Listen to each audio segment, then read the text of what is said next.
Allahabad high court ఇచ్చిన తీర్పు గురించి నిన్నే మాట్లాడుకున్నాం. ఇప్పుడు పత్రికలు రాసుకొచ్చినాయి.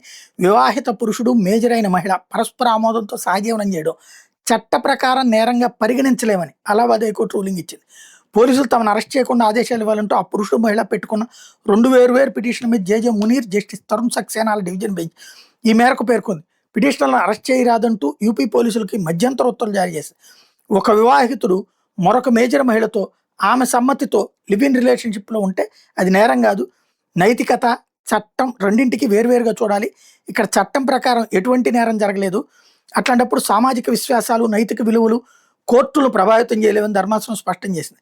సహజీవన, వివాహేతర సంబంధాల ఘటనలు సాధారణంగా మారుతున్న నేపథ్యంలో వెలువడిన ఈ తీర్పు ప్రాధాన్యం సంతరించుకుంది. 18 ఏళ్ల తన కుమార్తెను మరో వ్యక్తి తీసుకెళ్లాడంటూ మహిళ చేసిన ఫిర్యాదుతో పోలీసులు కేసు నమోదు చేసిన నేపథ్యంలో ఈ అంశం కోర్టు దాకా వచ్చింది. అయితే మేజర్ అయిన ఆ యువతి తన ఇష్ట ప్రకారం మరొకరితో సహజీవనం చేస్తోందని షాజహాన్పూర్ ఎస్పీ వెలువరించిన అభిప్రాయాన్ని కూడా పిటిషనర్ జతపరిచింది.